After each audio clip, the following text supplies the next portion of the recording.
В последние годы на Северном Кавказе наблюдается положительная тенденция по формированию позитивного отношения к донорству крови и костного мозга. Безусловно, важную роль в этом занимает некоммерческий сектор, общественные движения и организации, которые занимаются развитием и популяризацией донорства и, по сути, являются главными помощниками организации службы крови. Вот и эту встречу организовал благотворительный фонд «Клуб добрых людей».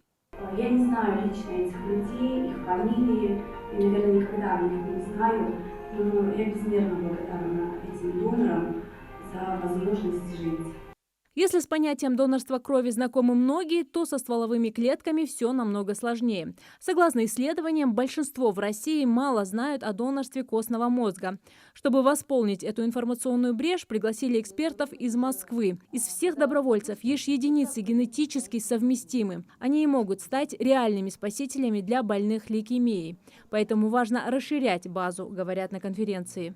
Особенно важно, чтобы жители маленьких республик, да, малочисленные народы, они должны вообще все быть в этом регистре, потому что неизвестно, в чей дом завтра постучит беда, и только вот сами друг другу могут помочь. Да, вот я русская, я, например, не смогу помочь ребенку ингушу при всем желании, потому что у меня другой набор генов. Нужно искать донора будет здесь среди своих, потому очень важно. Я очень рада сегодня видеть столько людей, которые наконец-то стали интересоваться этой важной темой. Благотворительный фонд КДЛ ведет проект «Я донор» уже 8 лет. Он направлен на формирование позитивного отношения к донорству. Представители фонда проводят регулярные акции по сдаче крови, тренинги для молодежи, встречи и викторины со школьниками и организуют подобные конференции. Директор фонда рассказала, что благотворители проводили исследования в регионе на тему развития донорства. И вот спустя 5 лет повторили его. И, судя по результатам, все больше людей готовы помогать другим. Когда мы опрашивали молодежь, менее четверти опрошенной молодежи не знают свою группу крови, тогда как 5 лет назад эти цифры были гораздо больше. Около 80% совершенно не знают, какая у них группа крови, и вообще ничего не слышали о донорстве.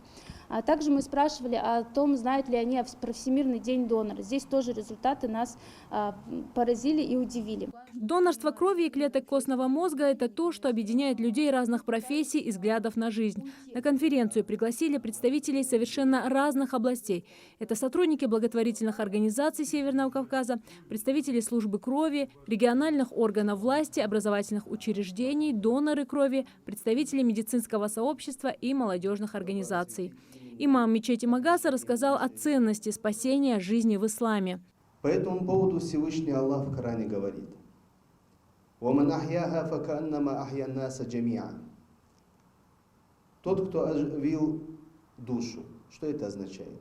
Тот, кто стал причиной того, что Всевышний Аллах оставил живых какого-либо человека, тот подобен тому, кто оживил все человечество.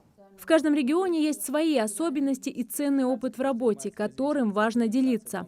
Гости из соседних субъектов рассказали, как они популяризируют это направление у себя. Зарема Ивлоева, Алисхан Говорожев, Магаз 24.